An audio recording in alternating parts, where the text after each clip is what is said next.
Sejam bem-vindos a mais esse podcast e eu vou responder uma questão que muitas pessoas têm perguntado para mim, porque não é sempre que eu falo sobre isso em podcast, mas às vezes entre um e outro eu já comentei sobre isso, muitos já perceberam e talvez por isso que levantaram esses questionamentos.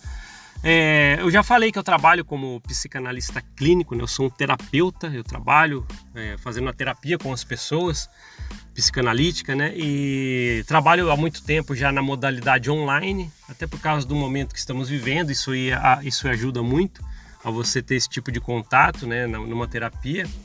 E as pessoas perguntam como que é a formação de um psicanalista, como que você fez para ser um psicanalista, como que é isso.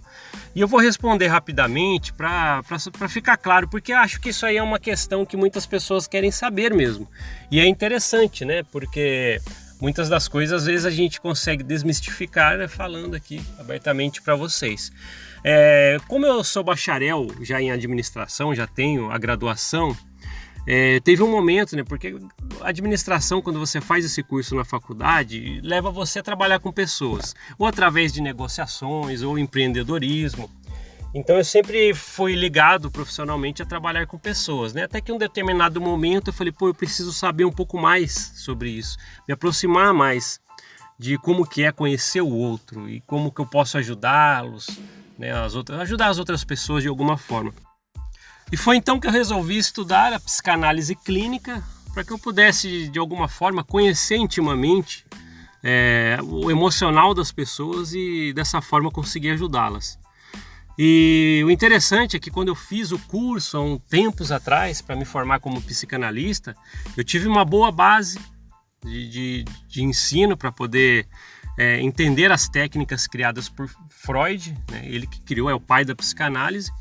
E a psicanálise, assim, a resposta curta para isso, o que ela é? Ela é a cura pela fala, onde vai ser acessado de alguma forma o inconsciente do paciente, fazendo com que ele se redescubra e elimine no foco que está incomodando.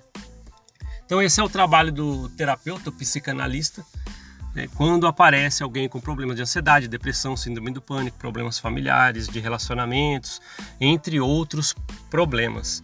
E a formação ela é simples, né? Algumas instituições pedem para você já ter um curso superior ou pelo menos estar matriculado ou fazendo o curso superior, para que você já tenha uma base de ensino, para que quando chega lá você consegue focar mais facilmente na teoria da psicanálise. E é interessante, né? Então eu me formei num curso de psicanálise clínica para que eu pudesse exercer a profissão de psicanalista clínico. Aí fica opcional para você se filiar à Ordem Nacional dos Psicanalistas, porque só você se formando, interessante, né, até a legislação do curso de psicanálise ou psicanalistas, os profissionais que atuam como psicanalista, a legislação diz que você fazendo o curso em uma escola de psicanálise, você consegue já atuar depois de pegando o certificado de conclusão desse curso, já atuar, abrir seu consultório, atender pessoas. Não necessariamente precisa fazer parte da Ordem Nacional dos Psicanalistas, como outras profissões, não é necessário para você trabalhar. Mas quem quer se filiar, você apresenta o seu certificado do curso na Ordem Nacional dos Psicanalistas e aí você pega a carteirinha, aquela coisa toda. Serve mais para você ter contatos com outros profissionais da psicanálise, né? Então a Ordem Nacional dos Psicanalistas te proporciona isso. Mas às vezes você já se forma da escola, então a legislação da psicanálise, né, esse trabalho, né, essa ocupação como psicanalista, lhe permite apenas com o certificado da escola que você concluir, já permite você trabalhar. Então foi o que eu fiz. E para quem não sabe também, né, eu sou um dos proprietários de uma escola de psicanálise online, onde a pessoa consegue acessar, tem módulos de estudo para que ela possa fazer todo os estudos dela como psicanalista. Até eu vou deixar aqui na descrição, né, não é nem querendo fazer a propaganda, mas como faz parte da resposta, né, de como você se formou e tal, então vou deixar aqui na descrição o link da Escola de Psicanálise Intelecto, que eu sou um dos fundadores e ajudo nos métodos de ensino lá nos módulos. Aí quem quiser conhecer ou até querer amadurecer a ideia de você se tornar um psicanalista. É muito boa a profissão e vai precisar muito desses profissionais daqui para frente, até por sequelas emocionais que fica da pandemia. Então eu vou deixar na descrição, quem quiser dar uma olhada, pode ir lá dar uma olhada e ver o que você acha a respeito disso. E se você sentir, inicie sim seus estudos de psicanálise, que você pode ajudar muita gente.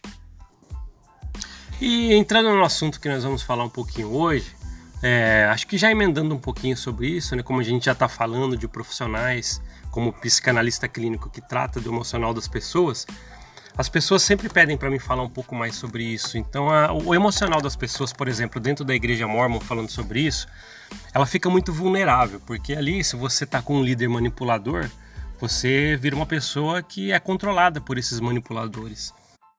E como lá na igreja já tem uma doutrina, né, de coerção e medo, junto com a predisposição que alguns desses líderes têm de ser abusadores, transtorno de personalidade narcisista, então eles já utilizam dessa ferramenta que tem na doutrina da corporação mórmon, coerção e medo.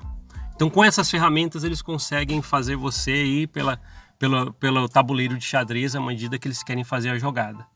Isso faz, né, desde a alta cúpula da igreja, né, isso aí é feito também, eles sabem fazer isso muito bem. Então quando você sai da corporação, às vezes você precisa sim de ajuda. Então a gente já falou que esse local aqui, esse podcast é para isso, para que você possa se sentir, né, não é um peixe fora d'água, possa se sentir acolhido por pessoas que passaram o mesmo que você.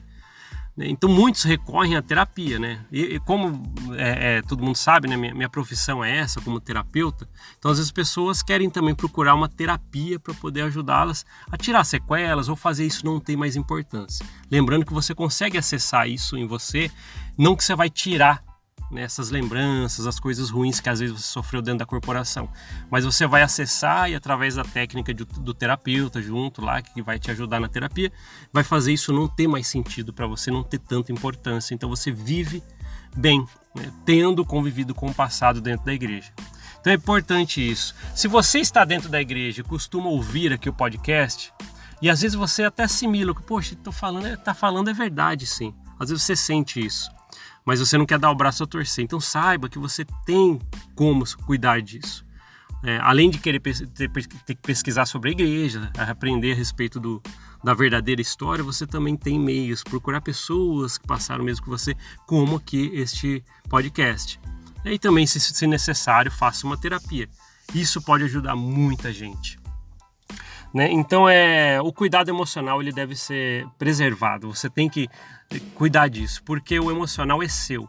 Geralmente a gente tenta mudar o outro, a gente não consegue. Então peraí, deixa eu mudar eu mesmo. Como é que está a minha autoestima?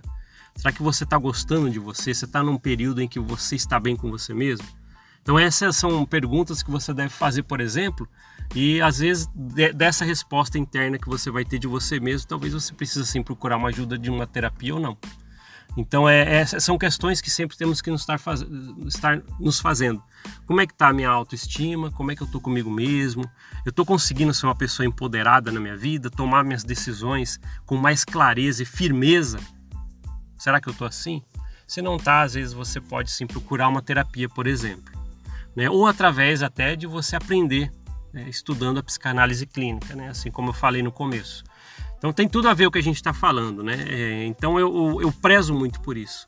Então quando a gente vem com aquelas histórias, como daquela mulher que foi com quadros de depressão pedir conselho para o bispo e ele falou para cantar hinos em pensamento, isso aí me revolta muito. Porque a resposta poderia ser até mais básica do bispo. Poxa, procura um profissional, um psicanalista que seja, para poder te ajudar numa terapia. Era só isso, talvez precisava responder. Não fazer ela voltar para casa achando que cantando hino em pensamento ela ia se livrar dos quadros de depressão que ela tinha. Lógico, foi parar no hospital. E aí, lógico, agrava mais o problema. Então por isso que dentro da corporação mórmon, como é gradativo, você vai sofrendo coerção, e isso fica uma escadinha quase imperceptível. Quando você percebe, fica muito difícil de você tratar. Então você vai ter que procurar sim uma terapia. Por isso que às vezes as pessoas não conseguem sair sozinhas dessas sequelas. Mas é natural, é um processo. Se precisar, você faça. Mas é um processo. É muito melhor do que você sentar numa aula de doutrinas do Evangelho falando que Joseph Smith é o que mais fez pela humanidade depois de Cristo. Né? Então é isso. Sempre preserve o seu emocional. Ele é o seu bem mais importante. É invisível, ninguém vai fazer isso por você. Tanto é que isso serve até para quem quer se formar como um psicanalista, um terapeuta. Tem que vir de você, assim como o paciente também. Sabe, poxa, eu quero me tratar, ou eu quero me especializar e ser um terapeuta. Porque quando você estuda psicanálise, igual a gente falou no começo, além de ser uma profissão, que você pode atuar como psicanalista atendendo pessoas, você também vai aprender as técnicas psicanalíticas que servem para você acessar o seu emocional mais facilmente e conseguir mantê-lo mais saudável. Então é muito interessante isso também. Tá? Então, volto a falar, preserve o seu emocional, é o seu bem mais importante. Obrigado por ouvir esse podcast, a gente se vê na próxima, até mais. Tchau, tchau.